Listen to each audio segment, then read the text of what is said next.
Thanks, Rachel, and everyone at GeoDirectory for inviting me to speak here today. My name is Niall Delaney. I work with the Data and Insights team in Sustainable Energy Authority of Ireland, or SEAI.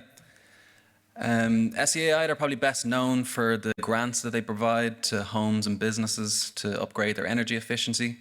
But we also have a primary role as well in terms of informing government policy and planning. And one of the main ways we do that is through the collection and analysis of energy-related data. So one of the biggest databases that we are responsible for is the Building Energy Ratings, or the BER database. And over the years, we've collected data on the energy efficiency of over 1 million homes. And it's growing every day. We get about 500 new records every day. So today I'm just going to talk about how linking this database with GeoDirectory is helping us to drive an increase in homeowner demand for energy efficiency grants. But just to start at a very simple point though, what is a BER rating? Well, it was created as a means to allow anyone who is interested in buying or renting a home to compare the energy performance of two different dwellings on a like-for-like basis. So if the same family were to live in two different, say, detached homes of a similar size, one of which is rated an A2 and the other was rated D1, well, they'll use more energy living in the D1 household. And it's not that their pattern of energy usage is changing at all. They're still going to turn on the heat at the same time. They're even still going to use the same amount of hot water each day. But the efficiency with which they're using energy is what's improving. So if you live in a home with a higher energy efficiency, you're naturally going to use less energy, and then your energy bills will be reduced as a result. So that rating is just the end product of an assessment that captures a huge amount of data about the home. So for each rating, you'd be able to find out information like what type of fuel is used to heat the home. Is it oil, gas, or electricity? You'd be able to find out how well insulated the walls are, what type of windows they have installed, are they single, double, or triple glazed, and so on. And all that information gets stored in our BER database. So BERs have been a legal requirement in Ireland since 2007 for new builds, and now they're also required for any sale or rental of a property.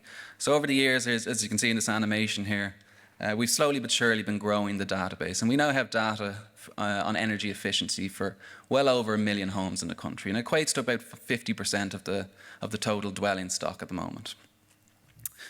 In terms of the national profile, you can see most homes seem to fall into the either C or D categories, and then you have this sort of separate peak over towards the left, and that's around the A ratings. That's down to building regulations that have come in the last decade, and they require new homes to be built to a minimum of an A rating. Another important piece of information that we capture is the ER code, and that's important because it allows us to link the BER database to GeoDirectory. That means we can add a spatial dimension to every record in there and view the entire database as if it were a map, and that in itself can lead to a lot of insights that wouldn't otherwise be obvious. So some of those insights can be very simple. So for example, if you zoom in here on an image of Dublin, you can see that most of the lower ratings, like the E's, F's, and G's, which are sort of orange and red colours, they tend to be concentrated more towards the city centre. And that's just because those buildings are much older. They're sort of built at a time where energy efficiency wasn't really a primary concern. But then over time, as the city grows and expands outwards, building materials change, energy efficiency standards increase, and you end up with this sort of natural gradient of red to green as you move from the city centre out towards the suburbs and the commuter towns. So other insights are a little more complex. They require a bit more statistical analysis. So for example, now if I zoom in here to another portion of North Dublin, we're now looking at the locations of homes in the BER database which have availed of the grant for installing solar panels on their roofs. So the only thing you need to apply for this grant is a rooftop. So you might expect that the locations of homes that do avail of the grant will be fairly randomly scattered across the image. And on the surface, it does sort of appear that way. But when you start to look more closely at the spatial relationships between these homes, we're able to establish that there's a very definite neighbourhood effect when it comes to the installation of solar panels and the uptake of grants. And the reason for this, I think, is quite simple. It's like just neighbours get talking. When you put these panels up on your roof, people become curious. They become a bit of a talking point. So neighbours who wouldn't necessarily have thought of installing panels When they see someone else put them up, maybe they start to think, oh, well, I could look into that. And then other people might even have been considering them already. But when they see a neighbour or someone they know put them up, there might be that last little bit of encouragement that they need. And it might be something that you notice in your own area. It's certainly something I noticed in mine, because I used to live next to one of these streets. And solar panels went up on one of the rooftops, and then over the next few months or the course of a year, like 4 or 5 different homes on the street seemed to have them as well. And it was very localized to that particular street. But the reason I want to point out that pattern of grant uptake for solar PV is that it highlights an important principle that's now widely recognized in the context of all sustainable change. And it's a sustainable behavior change. It's most effective when it's carried out, or when it involves direct contact with people and it's carried out at the community level. So in other words, people are more likely to undertake any sort of energy efficiency grant or any energy efficiency upgrade measures if it's a practice that's been talked about in the neighbourhood or the community, or they can see it happening around them. And to understand why that principle is important, we just have to go back and look at the current national policy on energy efficiency when it comes to residential buildings. So under the National Climate Action Plan, which was published in 2021, Ireland has committed to retrofitting 500,000 homes to a minimum standard of B2 by the year 2030. So in other words, if you were to place a line on the profile there, over the next 7 years or so, we have to move 500,000 homes from the right side of that line to the left side. So needless to say, that's going to be a huge challenge, and ultimately it's going to depend on buy-in from the homeowners. So the question is, how do we increase demand for home energy upgrades? And that's where this idea of community comes in. This idea that community, or that sustainable change is most effective when it happens at the community level, has now become a core component of how SEAI tries to drive a demand for home energy upgrades. So we'll engage communities in many different ways, but I'm just going to talk about 2 specific ways today, just because they specifically involve the BER database and our ability to now map it with GeoDirectory. So the first of these ways is through what's called sustainable energy communities. If you wanted the textbook definition of what these are, they're groups of people that come together to improve how energy is used for the benefit of their community. I like to think of these as being more in the category of tidy towns. It's where you have a group of people in an area who feel a sense of responsibility for the community, or a sense of pride about where they live, and they want to do something to ensure the sustainability of the community's energy use in the future. So we have over 700 of these sustainable energy communities registered to date, and they could be set up by anyone really. They could be set up by the local GAA club, the local community centre, local councillors can set them up, or it could just be like a local super value. So it's hard to put a definition on them all that adequately describes all 700 of them. So I'll just give you an example now of one specific example that was set up in North Dublin and how SEAI supports them. So in Huntstown, which is just out past Blanchardstown, they have a community centre there it's used by people of all ages. Part of it is used as a creche. Part of it is a cafe where people just come to get their morning cup of tea or coffee. And then they run various activities in the afternoons and evenings, like Scrabble clubs and dance classes. So they get a wide range of people that come into them. But the people who run that community centre, they were big into the environment. And they were kind of aware that the housing estates in the local area were kind of coming on 35 to 40 years old. So they wanted to set up a sustainable energy community. And the idea was just to raise awareness for the people that came into them of the different options that they had in terms of future-proofing their homes and the different grants that would be available for them.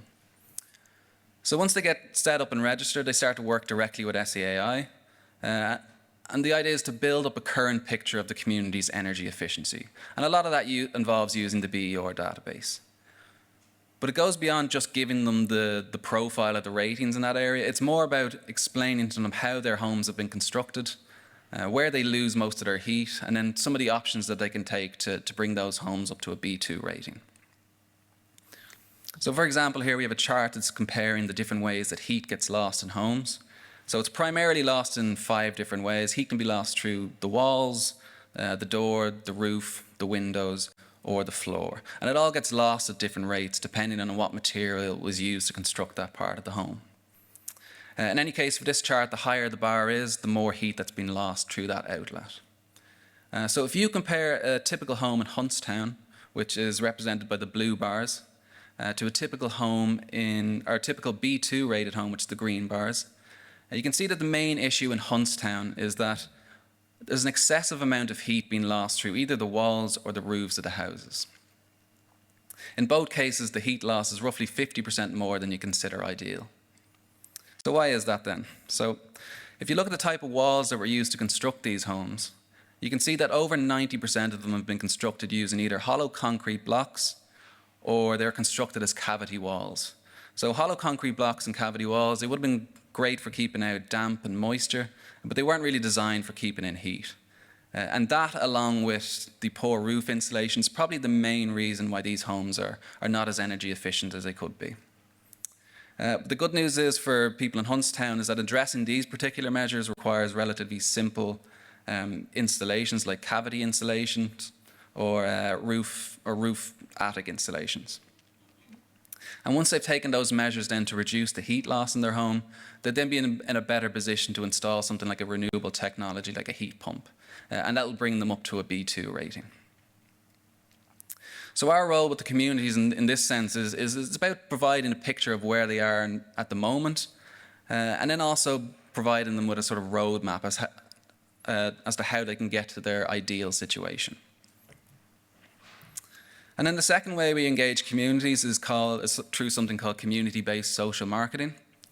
This is quite complementary to our Sustainable Energy Communities Programme. With the Communities Programme, you have a situation where it's the people themselves who have gotten the ball rolling. They've already gotten together and decided what it is that they want to achieve in their community. And then they come to SEAI for support and funding to help achieve those goals. But with community-based social marketing, it's almost the reverse. It's SEAI that goes to the community. So SEAI will identify specific towns where we think there's a high potential to drive a homeowner demand for energy upgrades. We then design these hyper-targeted marketing campaigns that's specifically directed at those towns. And this whole marketing campaign, it ultimately culminates in a day-long event that's hosted at a local venue. And the idea of the whole process is just to make it very easy for the homeowners to avail of home energy upgrade grants. But it's also in place to start building that sense of community that's so important now in terms of promoting sustainable change. So in the run-up to these events, SEAI will start engaging with sustainable energy communities. This could be like the local GAA, as I said. And the idea is just to start spreading the word that these events are happening. We'll then run some promotions in local radio stations and newspapers or local social media channels. We'll bring on board some local contractors who can provide, say, one-stop shops or local financial providers like On Post or credit unions who can provide green loans. And then we'll engage with local businesses as well. Again, it's just to start spreading the word and building up that sense of community. But on the day of the event itself, at the venue, there'll be information stands from all these relevant stakeholders. There'll be regular presentations from SEAI on home energy upgrades and the different financial supports that are available to people. And the whole event is designed just to make it very easy for homeowners to come to one place, get all the information that they need to upgrade their homes, start talking to the people who can make those upgrades happen, and at the same time they can meet and chat with people that they know in the community, their friends, who are also considering the same things for their homes. But one thing I haven't mentioned yet is just how we select those areas. So the way we select the areas, it uses the BER database. So these are quite localized events and they're quite intensive in actually setting them up. So we really want to stack the deck in our favor here. So we choose areas where people are most likely to carry out a home energy upgrade or where an energy upgrade will have the most impact. And to do that, we look at the BER database. We look for areas where there's a high proportion of homes in either the C or D categories. In terms of bringing those areas up to bringing those homes up to a B2 rating, probably represents less of a financial burden on the homeowner. We'd look for areas where oil or solid fuel is the primary source of heating. SEAI, we're primarily focused on decarbonisation of the heating sector. So if you move a home on oil or solid fuel over to a renewable technology, it's a much bigger impact in terms of reduced carbon emissions. We'd also look then for areas where there's low levels of rental, the idea being that if you actually live in your home, you're more likely to undertake an energy upgrade because you're going to be reaping the benefits of it.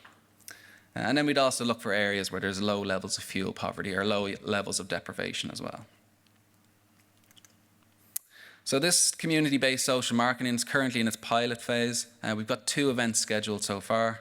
The first of which is happening in Tullamore towards the end of May. I don't know if anyone lives out that direction, but it might start popping up on your radar soon enough if you are. And then we have a second event that's scheduled for Portlaoise shortly after that. But the impact of these events is something that's going to be monitored and assessed by our behavioural economics team. They'll run some follow-up surveys in the weeks after the events, and they'll also monitor the level of grant uptakes as well. So it'll be interesting to see if this sort of hyper-targeted marketing approach towards specific towns does have the impact that we intended to have. So I'll leave it there. Hopefully it's given you a good insight into how we use the BER database, specifically our means of adding a spatial dimension to it using GeoDirectory. So thank you very much.